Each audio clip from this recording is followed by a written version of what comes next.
You ever move somewhere new and feel like the place remembers someone else more than it remembers you? Like the walls have already chosen their favorite voice to echo.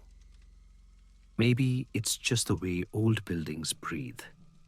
The creak of wood, the hum behind the walls, the shadows that never seem to move when you do. Tonight's story is about one of those places, a new start that came at the wrong price. It's a confession sent to us from San Diego, from someone who says he only wanted a quiet life, a cat, and a little bit of sunlight. What he found instead was something hiding behind the wallpaper. This is the Blue Petals. The Blue Petals. I moved to San Diego in August of 2022, not long after the pandemic started to loosen its grip. It felt like the first breath of freedom in years. New job, new city, a chance to start over. I'd been hired as a process consultant for a telecom company, downtown Pacific Tel. The job itself wasn't glamorous, but it was stable, remote friendly. And honestly, I just wanted something normal again. The problem was rent. San Diego wasn't cheap, and the little savings I had wouldn't last long. To make it worse, I had Marmalade, my cat, my shadow, my comfort during lockdown. She was only a year old, clingy, and there was no way I was leaving her behind. Every affordable place I found had a no pets policy. I was ready to give up when I stumbled across a message on a tenant board. Vacant apartment, 4th floor, near Main Street. Cheap, cat-friendly, available immediately. I messaged the landlord right away. He said the previous tenant had died there a few months ago, natural causes supposedly, and the place hadn't even been listed yet. If I paid for the cleanup myself, it was mine. It sounded too good to be true. But at that price, I couldn't say no. The building was old, probably built in the 50s. Stone floors, high ceilings, those big French-style windows that let sunlight pour in during the day and city noise leak in at night. The apartment itself was small, a living room, a kitchenette, a bedroom on the sunny side. There was one thing that stood out the moment I stepped in the wallpaper. It was this thick, textured pattern, dark gray background with thin white and blue flowers etched in a repeating spiral. Roses, tulips, sunflowers, all metallic shades of silver and pale blue. It had that weird kind of beauty that comes from something old and slightly wrong, like an oil painting that's begun to rot at the edges. The landlord joked that it was original Art Deco. I told myself I'd replace it eventually. I never did. I moved in over a weekend with 2 suitcases, a laptop, and Marmalade's little basket. She claimed her favorite spot within minutes, right by the big window, where the sun hit the floor just right. I set up my desk against the wall, that same flower-covered wall, so the wallpaper would show up behind me during Zoom calls. I figured it might make the place look more lived in. Work was fine. My manager was polite, the people seemed decent. I even hit it off with one of my co-workers, Deidre, a branch manager out in Pittsburgh. She was funny, warm, and also a cat person. We started talking outside work hours, sharing pictures of our pets, complaining about clients trading bad coffee recipes. It made the nights less lonely. For a while, life felt peaceful, normal even, until little things started to shift. The first thing I noticed wasn't anything dramatic. Marmalade started changing her favorite sleeping spot. She used to curl up by the east window every night, but one evening, I found her asleep on the opposite side of the room. Then she moved again the next day. It seemed random, but she acted restless, like something about the apartment kept her from settling. One night after a long call with Deidre, I looked up from my desk and something about the wall looked different. The pattern, those flowers looked off. Not wrong, exactly, just rearranged. Where I remembered seeing roses, there were tulips now.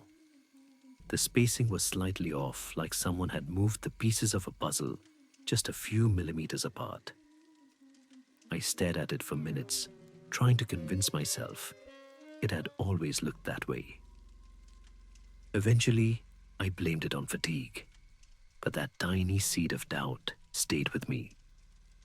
A few mornings later, I stepped out of bed and felt something brittle under my foot. A dry petal, blue. At first, I thought it had blown in through the balcony, but the windows were sealed and I didn't own any flowers. Still, I brushed it off. Marmalade batted it around for a bit before losing interest. The next night, I found another one near the living room wall, then 3 more, each the same pale blue as the flowers printed on the wallpaper. I called Deidre, half laughing, as I told her about it. She joked that it was ghost decor. But when I hung up, the laughter died quickly, because Marmalade was hissing, staring at the same wall I'd been talking about. That night, I couldn't sleep. The air felt heavy, charged. Every time I closed my eyes, I imagined the wallpaper breathing. At around 2 a.m., the lights flickered. A short surge, nothing more than a second. But in that darkness, I heard it. A sound. Like something large dragging itself across the floor. Not in my apartment through it. Marmalade bolted under the couch. I froze, staring at the flowers as the lights came back on. The pattern seemed deeper, as if I were looking into the surface of a pond, and I could swear the petals on the wall were swaying. I must have stood there for hours, hypnotized. When my alarm rang the next morning, I was still standing. My legs numb, the world distant. I hadn't blinked in what felt like forever. I called in sick that day. My reflection in the mirror looked pale hollow, like I hadn't slept in days. I made coffee, but when I brought the cup to my lips, I noticed something floating inside it. A blue petal. That was it. I snapped. I dragged out my toolbox and started tearing the wallpaper off the wall. Strip by strip, the flowers fell like paper leaves. Each layer felt heavier than the last, clinging to the concrete underneath. When I finally peeled the last sheet away, I saw what lay beneath. Not old paint, not cracks, just black. Not a normal black. It didn't reflect light. It was depthless, like staring into an open grave that had no bottom. That night I lay in bed, staring at that bare wall. The darkness seemed to pulse to breathe, and Marmalade wouldn't stop growling. Her fur stood on end eyes, locked on that same spot. When I followed her gaze, I saw movement. Something inside the wall. Slow, deliberate, impossible. I grabbed my phone and my cat and ran for the door. But the door wasn't there. The wall had stretched. The room felt wrong. The kitchen seemed farther away, the windows smaller. The proportions shifted every time I blinked. The wallpaper was gone, but its pattern remained burned into my mind. Rows of blue flowers, twisting, spiraling, pulling everything inward. The air smelled like chemicals and rot. The sink was running, spewing out thick, dark liquid that reeked of ammonia. And when I touched the wall, something cold brushed back. A hand. I think I screamed. Or maybe I didn't. I just remember curling up on the floor, clutching Marmalade, as the darkness crept closer. I saw shapes, some small and crawling, others towering over me, like giants in the fog. Hands, faces, shadows, all waiting, watching. And then a vibration. My phone. Deidre's name lit up the screen, her voice warm and distant. Hey, hun, I heard you weren't feeling well. Get some rest, okay? We'll talk soon. The message replayed, again and again. Her voice was the only light left. I sat there in the dark, surrounded by blue petals, clutching my cat, listening to her voice repeat until my battery died. When the screen went black, the world went silent.